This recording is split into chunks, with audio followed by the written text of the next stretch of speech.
Hey everyone, welcome to the 7th episode of the Terra Weekly Roundup. I'm your host, Joseph from Casa Crypto. So this week has been extremely busy. Everyone has been just running amok with all the news that's been happening, so I definitely want to jump straight into it. So first off, I want to remind everyone that this is not financial advice. I do not want anyone to take what I am showing you as investment advice. So please be careful when you're out there enjoying the DeFi content. And so this is my weekly series where I cover the Terra ecosystem, and I cover all the biggest news and the latest developments that have been going on. And it's pretty difficult to keep track of all of this. So I release a handy dandy thread, and the link will be in the description. And you'll be able to have all of these threads and all of these tweets from the major protocol developers in one handy dandy little place. And you get to watch this video.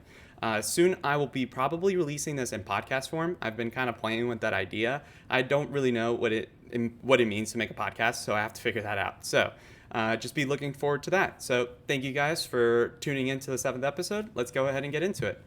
So this week's biggest news by far is the Kraken exchange listing UST, and this is native UST. So this is a massive new entryway for people to come onto DeFi and to the Terra ecosystem. Kraken is a massive exchange. If you don't know who they are, I don't know what rock you've been living under, but they have 1.3 million followers. They are a massive centralized exchange.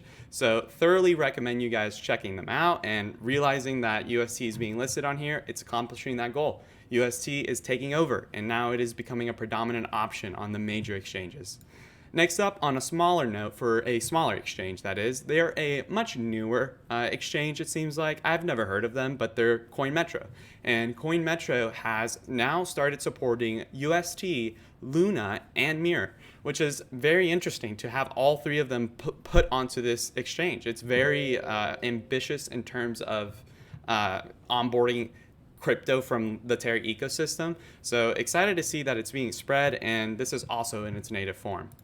Next up, we're going to be covering a little bit more some DeFi opportunities that exist within Terra and really just inside of, or don't exist in Terra, but that exist outside of this.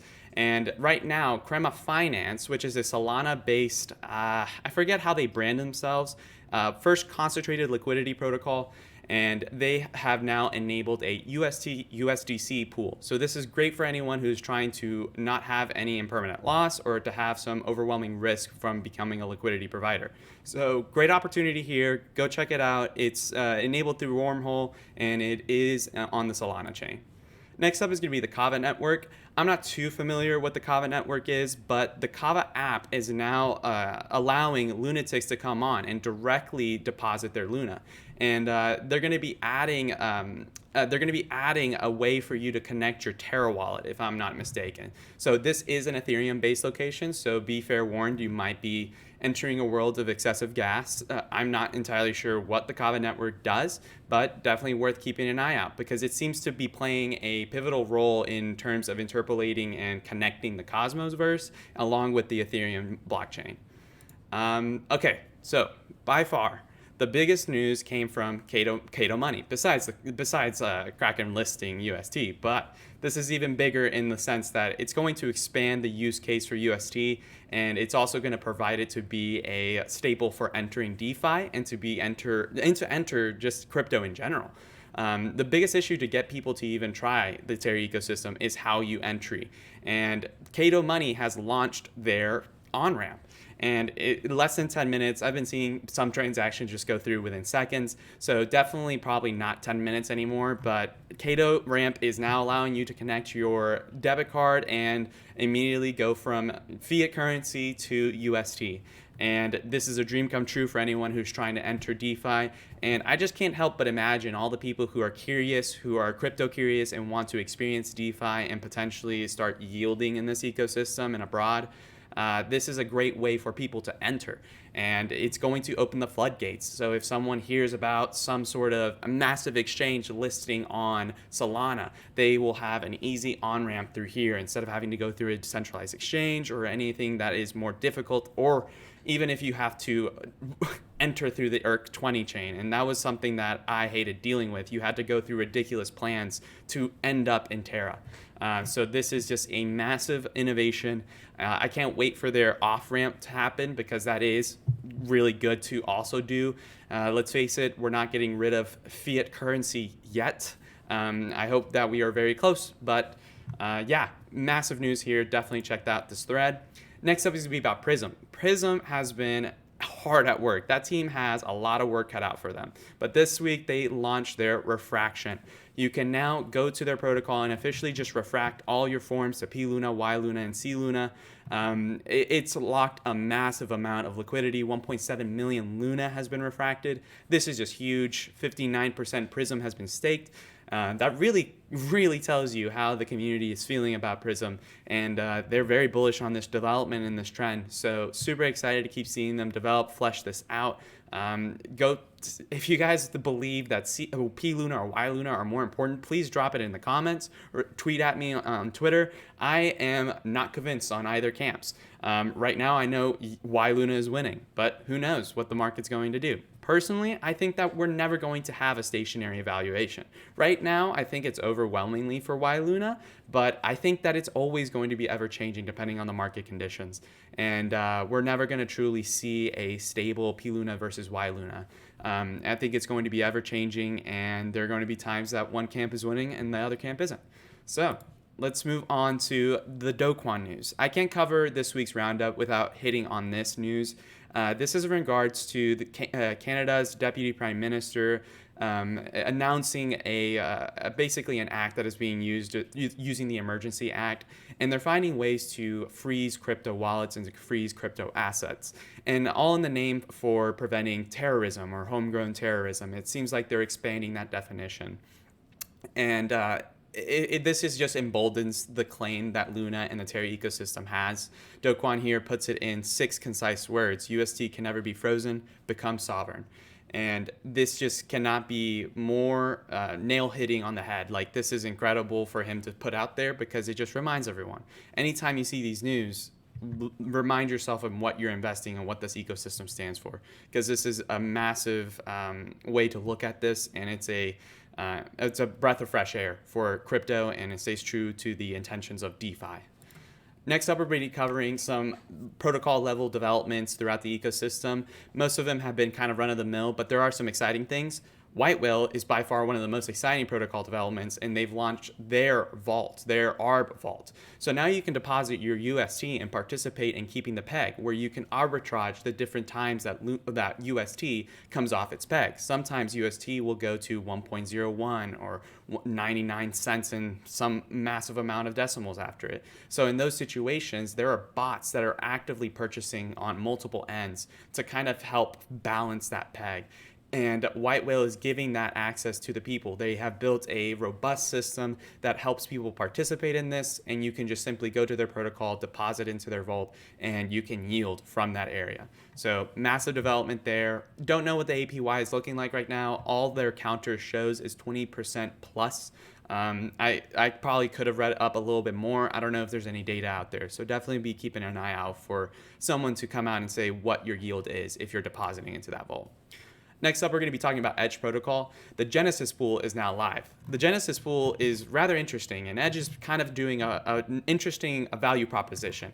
And they are going in a route where you can, assets that are contained in the first pool, which is the Genesis pool, are going to be Luna, UST, B Luna, Anchor, Mirror, LunaX, and AUST. So majorly all of the major tokens, all the Apex assets throughout the ecosystem. Next up will be the cross collateral pool. You will be able to lend, borrow, collateralize all the assets that are available. And the interesting component that Genesis is bringing to the game is that they're not just a regular money market, they are a community-based lending market. Unfortunately, if you're a United States resident, you cannot access Genesis Protocol. So I am extremely sad. I cannot enjoy the goodness that is Edge Protocol. Next up, we're going to be talking about Anchor. This is coming from Do Kwon. However, it's in regards to last week's news about LFG, or the Luna Foundation Guard, topping off the yield reserve in Anchor. And it has gone through. Here's Do Kwon sharing a screenshot of it. And you can see there is 507 million UST inside of their vault now. This is going to top it off. It's going to keep it from depleting in the near future. I'm extremely interested to see how this will perform in a hyper bull environment. I am very confident in the Q2 performance of Luna, and if not Q2, Q3. I think that there is a major bull case regardless of what happens to Bitcoin, regardless of what happens to Ethereum. I think that they are heavily correlated, but there is some merit to the thought that UST will become a shelter in volatile market conditions. And we've already seen this several times.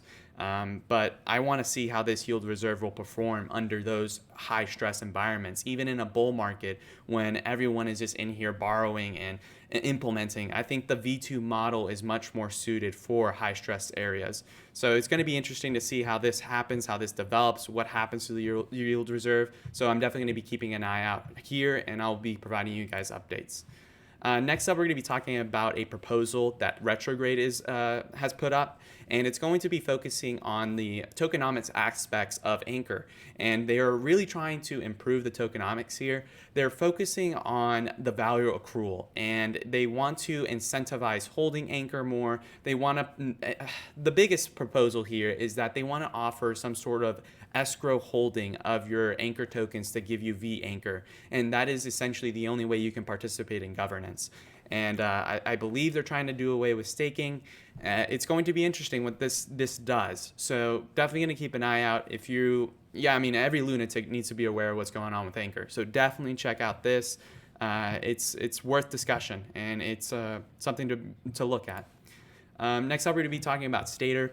Stader has officially launched their collateral on Mirror Protocol, their collateral specifically LunaX, and you can start yield farming and borrowing off of LunaX. So not only can you hold on to your Luna, you can also farm off of some real synthetic assets, and you'll be able to farm on all of them. And the great thing is that, well, for me, the great thing is, my thought immediately entering is that you can start farming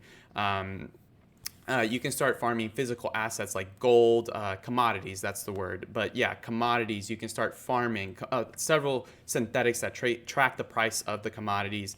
And in a very odd economic situation where we find ourselves now, it could be a good idea to start holding on to some commodities. I hate to say that gold is outperforming or anything like that. That's ridiculous. But regardless, the reality is that they are outperforming right now, especially in these situations where everyone's stressing out. Institutional money is driving that. So definitely good option here if you want to hold on to your Luna and yield some good rewards.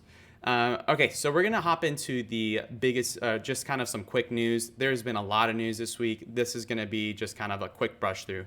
So Nexus Protocol has updated their vaults. This was a governance proposal that I brought up last week and has been executed. Their Luna Vault LTV matches the recent Anchor Protocol update, and it's at a 10.22% APY. Next up, there was a little bit of an alpha drop by Nexus Protocol. Right here, you can see that they're detailing a little bit about their N Luna strategy, and that it's going to automatically switch between holding B Luna and deploying it in borrow vaults based on the highest APY or APR. That's huge. That is major alpha, and they did not release this in an official tweet. One of the members from GT Capital actually just added them, asking for a little bit more insight, and we just got this massive amount of alpha out of nowhere. So this is super exciting. Next up is going to be Mars. Mars has released this detail kind of showing all the major dates up ahead of their lock drop and ahead of their launch.